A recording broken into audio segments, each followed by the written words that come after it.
Buenas tardes con todos, un gusto estar con ustedes en este evento. Voy a hacer una presentación respecto a la ingeniería clínica. Un segundo para compartir.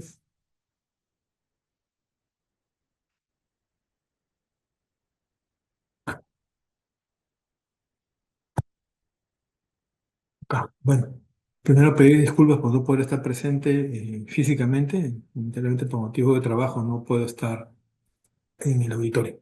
Pero bueno, aprovechemos las ventajas de las tecnologías para poder estar en esta reunión en forma virtual. El tema es gestión de proyectos en establecimiento de salud desde la perspectiva de la ingeniería clínica. Vamos a tratar de una manera muy especial, les va a gustar, van a entender mucho los conceptos de cómo se debe considerar la ingeniería clínica en ese caso en los proyectos que vamos en Perú, ¿no? Esta es la agenda, ¿no? El hospital, los dispositivos médicos, una evaluación de los procesos de diseño, ejecución, supervisión en los centros hospitalarios y algunos planteamientos y soluciones que vamos a ir desarrollando en toda la charla. Primero tenemos que ver el hospital, ¿no? El hospital porque es justamente el centro de todo este proceso de creación de utilización de tecnologías en áreas de atención al paciente, ¿no? O de la salud. Eh, el punto número uno, el más importante, el que está de toda la vida, como se dice, es el binomio de la salud, ¿no? El paciente con su médico, ¿no? De la persona que tiene alguna dificultad física o mental y un profesional, una persona entrenada, preparada para poder atenderlo y solucionar ese problema de alguna manera, ¿no? Desde épocas muy, muy antiguas hasta la fecha, ese esquema se mantiene, ¿no? ¿Qué es lo que ha ido cambiando en el tiempo? Y que a medida que la parte, los profesionales de la salud a medida que han ido estudiando más y más la anatomía y fisiología humana, se han visto obligados a desarrollar tecnologías, a diseñar, a fabricar o a pedir apoyo a ingenieros para poder desarrollar nuevas herramientas, medicamentos y otras tecnologías más para poder dar un mejor servicio de salud y asegurar la calidad de vida de sus pacientes, ¿no? De los seres humanos. Al costado podemos ver justamente ese complemento, ¿no? Ya no solamente es el binomio de la salud, que sigue siendo el eje y el centro, sino las tecnologías que han ido apareciendo en el tiempo de diferente manera, ¿no? ¿Cuáles son las tecnologías? Son cinco tecnologías, son cinco grupos de tecnologías, ¿no? Se clasifican mejor de esta manera, que están en el sector salud, ¿no? Tecnologías en salud, tecnologías aplicadas al cuidado de la salud, como se les llamarían. Tenemos ahí la infraestructura de instalaciones. Como ven ustedes en el dibujo, es la estructura física del hospital, el edificio, ¿no? Que tiene complejidades especiales dependiendo de la categoría, la complejidad del hospital. Puede ser un hospital muy complejo, un hospital, un instituto especializado o un centro de salud muy elemental, ¿no? Cada país tiene normativas diferentes para poder categorizar los hospitales de forma también diferente, ¿no? Pero en sí se trata de mantener una línea a forma de red, ¿no? Muchos hospitales muy pequeños, distribuidos en los lugares muy lejanos o con menores capacidades, para atender la medicina primaria y a medida que va creciendo el establecimiento ya se tienen mayor cantidad de consultorios, de especialidades médicas, de atención en emergencia, de procesos complementarios como laboratorio, imágenes médicas. Ya después saltan las salas de operaciones, cuidados intensivos, obstetricia, imágenes más avanzadas y así se va creciendo el desarrollo hospitalario. Esa es la dinámica de las redes de salud que tenemos a la fecha, ¿no? En el país. Ya hay tendencias a nivel mundial de la descentralización total, ¿no? O sea, es tener pequeños centros solamente dedicados a consulta externa, o solamente imágenes médicas, o solo laboratorio, y también segmentar las urgencias, salas de operaciones, centros quirúrgicos, en niveles específicos, ¿no? De manera que ya no se tendría hospitales enormes o grandes ciudades, ¿no? Sino pequeños elementos súper especializados, ¿no? Entonces, dentro del área de la tecnología de infraestructura e instalaciones tenemos eso, ¿no? Luego vamos a hablar un poco de instalaciones. Ahí nos referimos de las instalaciones eléctricas, instalaciones sanitarias, instalaciones de comunicaciones, estructuras, ¿no? Eh, instalaciones mecánicas, ¿no? Y seguridad, que son las más, son las conocidas en los proyectos hospitalarios, ¿no?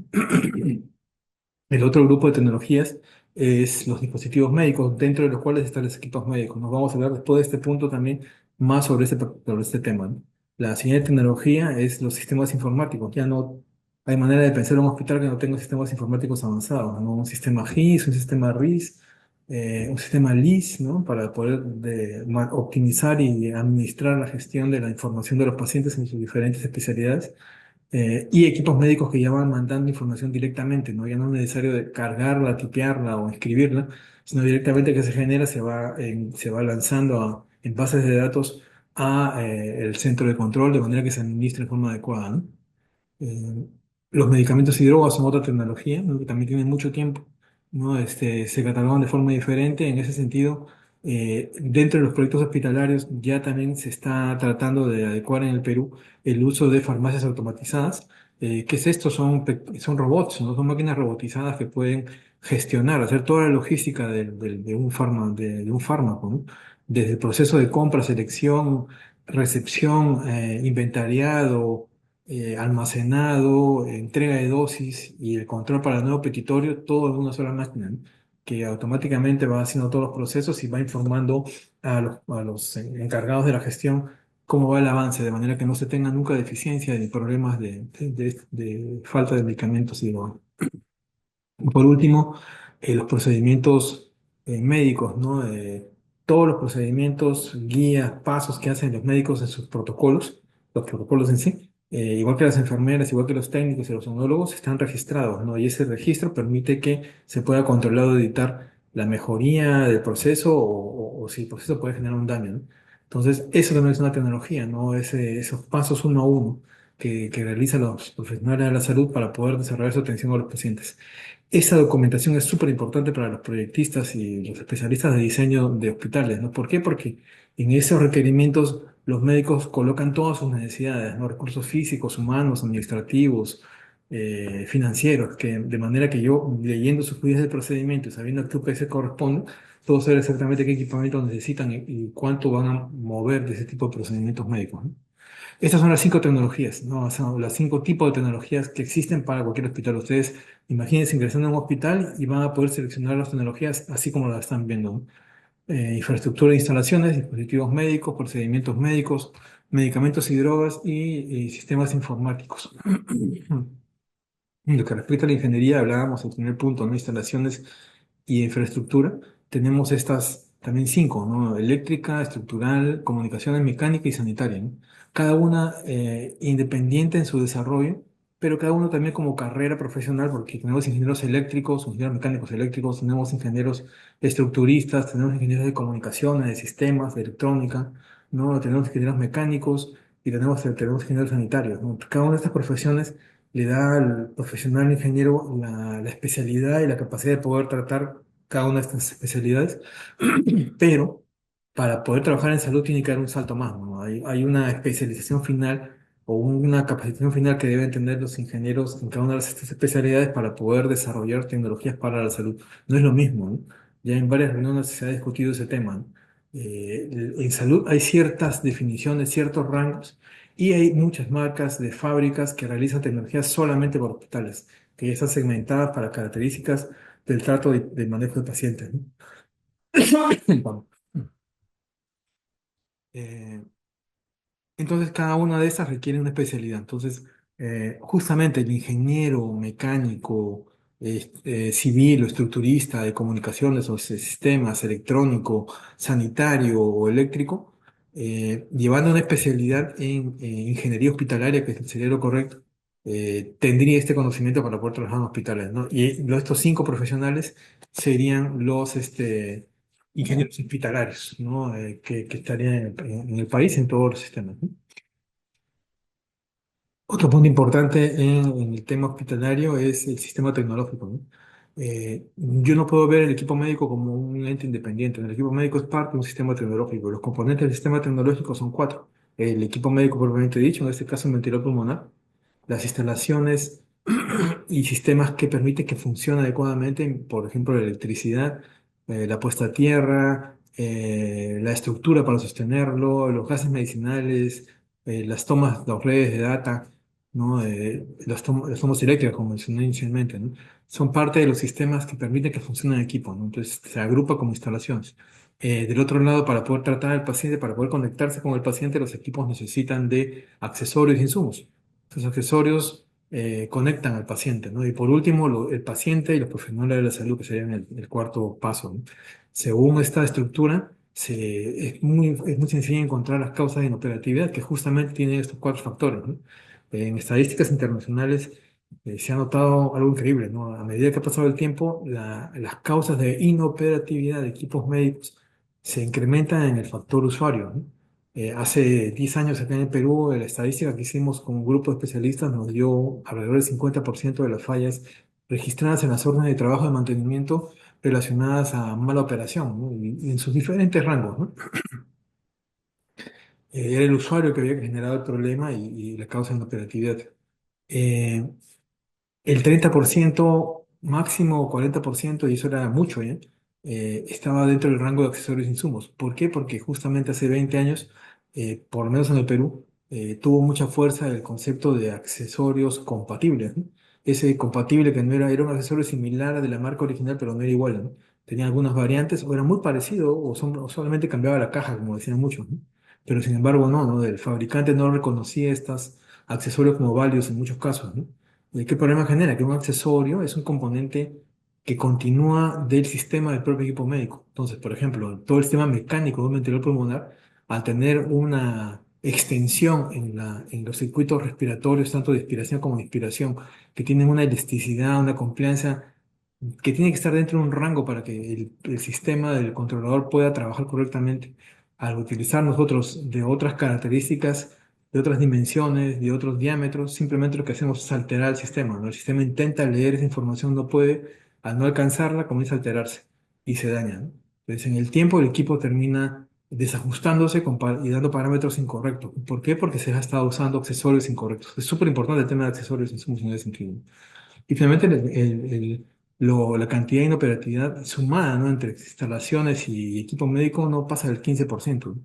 Es lo máximo que puede llegar. Entonces, importante este esquema, que se llama sistema tecnológico, para poder entender cómo desarrollar una tecnología en un hospital. Cuando hablamos de un sistema tecnológico ventilador pulmonar, tenemos que diferenciarlo, por ejemplo, en el sistema tecnológico ventilador pulmonar de cuidados intensivos, el sistema tecnológico del ventilador pulmonar de la emergencia, y así diferenciar si es pediátrico, neonatal, adulto, porque cambian las condiciones, no cambian los accesorios, cambian las instalaciones, los rangos, cambia incluso el tipo profesional de salud, ¿no? Un médico intensivista para poder tratar neonatos tiene que ser un médico intensivista neonatólogo, no es un médico intensivista cualquiera, ¿no? Entonces, así igual cambia el entrenamiento y las capacitaciones. Estos cuadros de acá, estas fichas son súper importantes. Yo estoy tratando en los proyectos que realizo de ir armando estas fichas de manera que sea mucho más fácil ensamblar y tener la información correcta, ¿no? Porque con esto yo sé qué tipo de accesorio requiere cada tipo de equipo, qué tipo de instalación y cuáles son sus rangos, y aparte a qué profesionales de salud hay que entrenar y qué hay que capacitar, ¿no? Eso cierra todo el círculo del sistema tecnológico.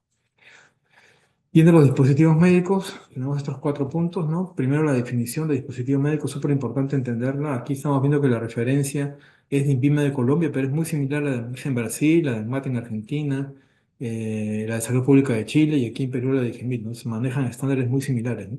¿Qué refiere a dispositivo médico por uso humano? Se entiende como dispositivo médico por uso humano cualquier instrumento, aparato, máquina, software, equipo biomédico u otro artículo similar relacionado, utilizado solo o con combinación, incluyendo componentes, partes, accesorios, informáticas que intervengan, perdón, en su correcta aplicación en las diferentes aplicaciones.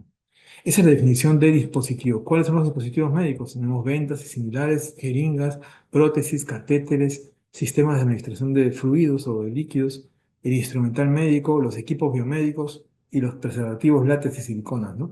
Así están catalogados como grupos. Y acá tenemos el grupo que manejamos más en los proyectos hospitalarios, ¿no? Equipamiento médico e instrumental médico, ¿no?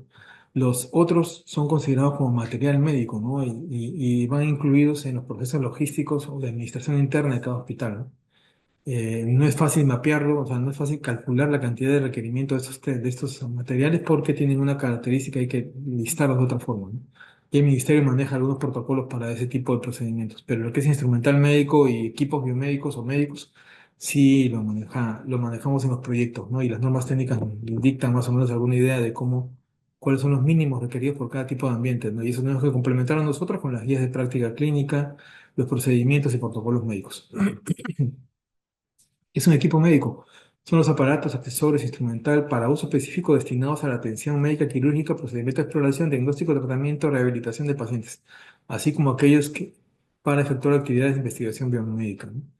¿Cuáles son estos equipos? Ven las imágenes, se ve un tomógrafo, una sala de operaciones con su máquina de anestesia, mesa de operaciones, lámparas cialíticas, monitores quirúrgicos, y de abajo equipos de menor rango, ¿no? Equipos complementarios, que tenemos según la norma técnica, ¿no? Tensiómetros, estetoscopios, balanzas, pantoscopios, oxímetros de pulso, electrocardiólogos, monitores, etcétera, ¿no? Entonces son equipos de menor complejidad. En general, las clasificaciones son muchas, ¿no? Las normas técnicas tienen una clasificación que es la que manejamos en los proyectos. Cuando uno lee bibliografía, encuentra otro tipo de clasificaciones, ¿no? Por complejidad, por riesgo, por tecnología, por aplicación, por grupo genérico, etcétera. Pero importante tener claro de dónde nace el equipo médico, ¿no? Cómo es que existe un equipo médico y cuáles son sus condiciones de desarrollo, ¿no? Y ahí lo que tenemos que ver es justamente los dos conceptos principales para todos los equipos médicos, ¿no? La propiedad transducible, que es la señal biomédica que queremos leer y para la cual utilizamos un equipo médico o para la cual el equipo médico va a actuar sobre esa señal biomédica. Y el principio de transducción, que es la forma con la que voy a actuar sobre esa señal, ¿no? Para adquirirla o para intervenirla, ¿no? Esos son dos conceptos que están dentro de la línea de la bioinstrumentación, que es súper importante, ¿no? A partir de eso, yo puedo definir mis traductores o los elementos que van a interactuar con el paciente. Y estos elementos que interactúan con el paciente o con el tejido de los pacientes requieren unas normas y estándares para justamente no atentar, ¿no? Para garantizar que no se va a tener un daño mayor al propio que ya tiene el paciente que se acerca a un hospital para que lo apoyen, ¿no? Entonces, ese esquema de acá es muy importante, ¿no? Yo no puedo saber nada de equipos médicos, no puedo desarrollarlos si no conozco las señales biomédicas. Para conocer las señales biomédicas debo conocer los sistemas y aparatos que tiene el cuerpo humano, ¿no? Esa imagen muestra el sistema muscular, el sistema óseo, el sistema circulatorio, el sistema gástrico, el sistema nervioso, etcétera, ¿no? Los diferentes sistemas que tiene el cuerpo humano. Cada uno genera infinidad de señales, infinidad de formas, parámetros, amplitudes, frecuencias, métodos de captura, ¿no? Pero todos se pueden centralizar en los dos conceptos de la bioinstrumentación, ¿no? La señal biomédica o propiedad transducible propia del tejido humano y el método de captura o de actuación, que es el principio de transducción. Esto de acá es súper importante tener en cuenta, y claro, ¿no? Yo no puedo diseñar un sistema médico si no conozco estos procedimientos que son ni siquiera del lado muy profundo de la medicina, ¿no? Son conceptos generales importantes, pero a partir de eso es que se encuentran todos los equipos médicos. ¿No? Como ejemplo, ¿no? Un oxímetro de pulso. Para poder entenderlo, yo debo saber cuál es su propiedad transducible y su principio de transducción. ¿Cuál es la propiedad transducible que permite que yo sense la oximetría de pulso y las pulsaciones cardíacas? La característica que tiene la sangre de tener un color muy rojo en sus glóbulos rojos, justamente, ¿no? Que estos glóbulos rojos tienen la capacidad de contener hemoglobina y esta hemoglobina tiene la capacidad de contener moléculas de oxígeno. Entonces, cuando yo respiro y hago la perfusión, la transferencia de oxígeno a la sangre y el CO2 hacia los alvéolos pulmonares, este oxígeno entra al torrente sanguíneo y va alimentando todas las células que están en su campo, ¿no? En su campo de acción. Y, por ejemplo, en el dedo del paciente, donde yo puedo ver la oximetría, ¿no? Y yo veo esta zona roja y esta zona azul, ¿no? La zona roja es cuando yo leo la oximoglobina, que es la que me indica la cantidad de oxígeno que hay en la sangre, y la azul es la que muestra la desoximoglobina, y la sangre ya sin la capacidad de azul, ¿no? Esa capacidad yo la puedo leer a través de LEDs rojos y LEDs infrarrojos, que me permiten encontrar. Entonces, la propiedad traducida es la capacidad del cuerpo humano de poder contener moléculas de oxígeno y poder diferenciar en la línea de colores, ¿no? De rojos, perdón, de rojo y infrarrojo. Y el principio de transducción es la capacidad que tenemos nosotros en inventar, en desarrollar tecnologías de transmitancia o iluminancia, ¿no? Para poder leer justamente esos rangos de longitudes de ondas de colores, ¿no?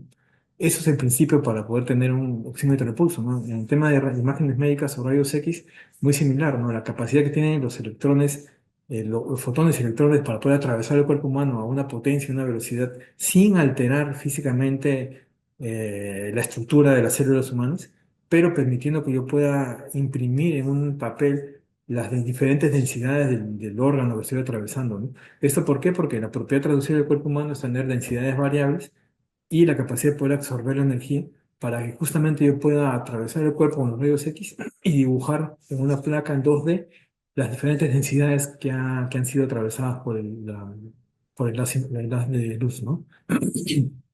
Es el principio de funcionamiento de un equipo de rayos X y eso es muy similar en mamografía, en tomografía, en angiografía, etcétera, ¿no? Es el principio básico, ¿no? Si yo no conozco la propiedad traducible, el principio de traducción, si no conozco el cuerpo humano, no conozco la electrónica, no puedo entender cómo funciona el equipo médico y no debería caracterizarlo, ¿no? Entonces es importante ese conocimiento para entender esta área, ¿no? ¿Cómo puedo hacer las características técnicas de un equipo médico? Necesariamente tengo que hacer una especificación técnica, ¿no? Y esta especificación técnica tiene una estructura. La idea es que la estructura sea fácil de entender, que tenga rangos muy abiertos, que considere dos o tres marcas de mercado mundial, ¿no?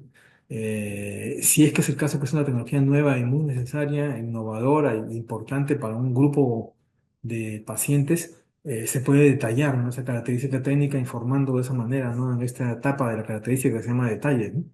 La idea es no hacer una característica técnica incoherente que genere un Frankenstein como el dibujo, ¿no? Algo que no tiene sentido, que no existe, que no tiene valor, ¿no? Entonces, la idea es que yo haga una característica técnica que refleja uno, dos, tres o cuatro tipos de equipos o equipos muy parecidos con rangos que pueden diferir un poco posiblemente, pero que cumplen con una función específica, ¿no? Es importante poder tener una característica técnica bien definida, ¿no? La aplicación es muy importante porque no es lo mismo, como les dije, un ventilador pulmonar adulto que un ventilador pulmonar neonatal o pediátrico, y tampoco es lo mismo un ventilador para cuidados intensivos que un ventilador para emergencia u otra área operativa, ¿no? Entonces, la característica técnica es muy importante en ese sentido, ¿no? Hablando del ciclo de vida, estamos cerrando con el tema de equipos médicos. El ciclo de vida permite ver cómo la tecnología en el tiempo se mantiene o desaparece, ¿no? Si vemos, por ejemplo, los estetoscopios y los tensiómetros en el tiempo se mantienen casi iguales, ¿no? Desde el monovolar inicial en 1820, como dice la gráfica, hasta las nuevas tecnologías que van a ser como la que tienen en la mano que observan ustedes, ¿no? Totalmente digital, muy parecido al monovolar, pero ya reduciendo el error del oído humano, ¿no? Ya la máquina o el sistema electrónico va a detectar exactamente los latidos por minuto, los latidos por minuto, y va a registrarlo inmediatamente. Son tecnologías que en el tiempo no evolucionan, pero no se pierden, ¿no? En el caso de los ventiladores pulmonares, hubo dos tecnologías en principio, ¿no? No era solamente ingresar el oxígeno con una presión muy fuerte hacia el paciente, con una presión positiva, sino que se desarrolló tecnologías inversas, ¿no? Con presiones negativas. El problema es que las presiones negativas generaban, como ven ustedes en las imágenes superiores, daños en la estructura física del paciente, ¿no? Daños en las costillas, en la columna vertebral, en el diafragma, en los músculos intercostales. Entonces, ya no tanto ayudaban al paciente, sino lo limitaban, ¿no? En cambio, el concepto de presión positiva que hasta ahora se mantiene ha seguido desarrollándose en el tiempo y es la línea de tecnología de los ventiladores pulmonares, ¿no? Viene el tema de evaluación de diseño, ejecución y supervisión de obras hospitalarias. Tenemos primero el estado actual y ahí empezamos con las malas noticias, ¿no? No tenemos información actualizada del estado actual de los hospitales, ¿no? Ni el equipamiento en el Perú, ¿no? Hay informes de 1996, del 2006, por ahí uno del 2014 limitado, pero no tenemos un informe completo, por lo menos sectorizado, ¿no? Según las categorías, que nos dé esa información global, ¿no? Hay muchos informes estimados, encuestas y análisis, pero no completos, ¿no? La oferta de salud pública y privada no se cubre satisfactoriamente hasta ahora. Ha pasado la pandemia, ¿no? El COVID, los fenómenos del niño, el friaje, y no se ha logrado mejorar mucho, ¿no? Tenemos muchos proyectos en camino corriendo en diseño, en ejecución, pero en entrega ninguno, ¿no? Hay mucho desorden en ese sentido, ¿no? Aquí el problema es que no tenemos data y no hay manera de cómo saber en qué nivel estamos sin esa data, ¿no? El Ministerio de Salud tendría que hacer su trabajo de poder documentarla de forma más exacta o hacer un proceso para justamente obtener esa información de cada centro de salud existente y de cada región, qué proyectos están en camino y en qué estado se encuentran, ¿no? Viendo la evaluación situacional, estamos en lo mismo, ¿no? Acá creé cuatro espacios diferentes, ¿no? Hospitales con infraestructura, instalaciones, equipamiento obsoletos. Son muchos hospitales antiguos que tienen esa situación y están saturados de pacientes, no tienen manera de cubrir atención, y no cumplen con ninguna norma y tampoco tienen dinero para mantenimiento. O sea, son hospitales desastrosos, ¿no? De hecho, hay una buena cantidad y son hospitales que tienen más de 15 años, ¿no? Hospitales con infraestructura, instalaciones y equipamientos nuevos, o sea, proyectos desarrollados o actualizados recientemente, pero que como no tenían una red completa, no existe la red de salud completa, no hay un hospital debajo y un hospital encima y operativo, termina saturándose, ¿no? Como no hay dónde tener toda esa demanda que ha quedado sin hospitales en nivel menor, por ejemplo, pensamos en un hospital 2.1, no hay atención en los niveles 1 y no hay atención en los niveles 2.2, todo se va a saturar en el nivel 2.1 y va a terminar saturando el hospital. El proyecto como tal pide una demanda, pero finalmente superan la demanda, ¿no? Eso hace que terminen con más problemas, ¿no? Al instalarse y al operarse. En algunos casos ni siquiera el proyecto está bien hecho y no se cumplen las normas de entrada, ¿no? Entonces tenemos hospitales también igual nuevos, pero saturados sin normas y lo peor, ¿no? Sin presupuesto para mantenimiento. O sea, ¿para qué construimos si es que no vamos a poder mantenerlo, ¿no? Y eso también es un gran volumen de hospitales, ¿no? Otro grupo de esos hospitales sí cumplen con normas, pero no tienen mantenimiento. O sea, son nuevos, se entregan, empiezan a operar, empiezan a saturarse, pero el problema es que no hay dinero para mantenerlo. Entonces, tampoco tienen mucha buena opción de atención de salud, ¿no? Y hay un pequeño grupo que tiene todo, ¿no? Es nuevo, logran cumplir las normas y de alguna manera tienen un presupuesto para mantenimiento. Lo triste de esto es que tampoco sabemos cómo están. O sea, podemos clasificarlo de esta manera, pero no sabemos cuántos porcentajes son de cada uno, ¿no? No sé si el primero es 50, 20, 10 y 5, no sabemos. No, no hay manera de tener esa data, pero sería una manera de poder clasificar interesante esta, ¿no? ¿Qué planteamientos tenemos de solución, ¿no? Dentro del ámbito de la ingeniería? Primero, los conceptos iniciales que vemos, ¿no? No hay tecnología en un hospital, no hay dinero, hay tecnología pero está inoperativa, hay tecnología pero está obsoleta, que hay que comprar para recuperarnos, ¿no? ¿Es necesario comprar algo o no? ¿Quién lo va a comprar? ¿Hay especialistas? ¿Tenemos recursos humanos? eh, Queda en el aire, ¿no? Entonces, imagínense usted todos los hospitales que pueden empezar en Lima y en provincias que tienen esas preguntas y no saben cómo resolver y dar el salto, ¿no? Y ahí el tema es que no hay gestión de tecnologías aplicadas a la salud y ese concepto de gestión tecnológica aplicada al cuidado de la salud es ingeniería clínica. Ingeniería clínica es esa capacidad de poder organizar el equipamiento médico específicamente y a partir del equipamiento médico el sistema tecnológico y a partir del sistema tecnológico las tecnologías. ¿Se dan cuenta cómo el orden va creciente, ¿no? Y cuando tienes las tecnologías ya tienes un hospital. Como todo se integra en forma modular, se resuelve, se tiene la solución completa hospitalaria, ¿no? ¿Qué se requiere para esto?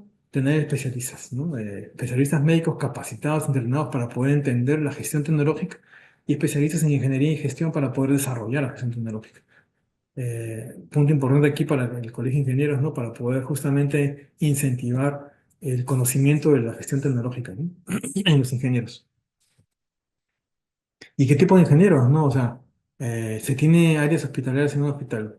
¿Cuántos especialistas tenemos? ¿Cuántos son ingenieros? ¿Cuántos son ingenieros biomédicos? No sabemos tampoco esa información, pero son los ingenieros los que están especializados o entrenados para poder desarrollar el diseño, la implementación y la gestión de un hospital. El diseño porque hay que conceptualizarlo, dibujarlo en papel, pensarlo, analizar las redes, ver qué le falta, qué no le falta, analizar la epidemiología del sector para poder plantear un desarrollo hospitalario que esté cubriendo bajo las normas técnicas, no solamente las tres normas, las 110, 119 y 113, sino todas las normas técnicas especializadas en las UPS que hablan de equipamiento, así como las guías de práctica clínica, los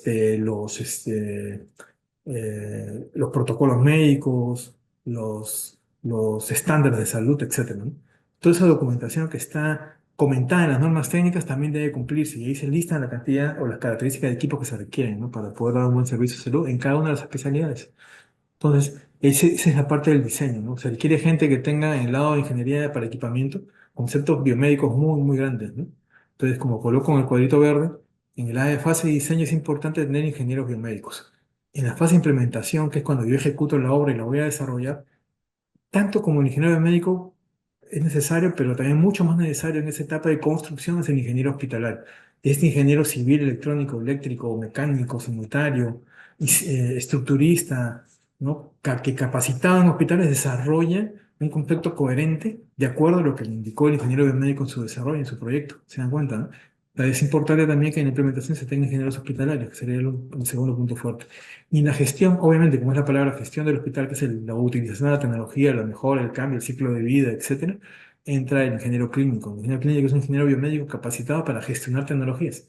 Él puede garantizar la operatividad permanente de la tecnología a tiempo, ¿no? Oportuno, eficiente y eficaz, ¿no?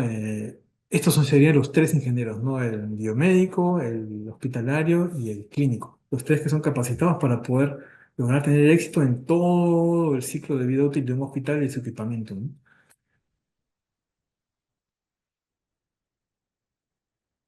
Dentro del planteamiento de solución es importante ese esquema también, la universidad, las empresas, el gobierno y el sector salud, ¿no? Son cuatro ámbitos que no se casan, ¿no? Están ahí dando vueltas y nunca logran tener cohesión, unión, etcétera, ¿no?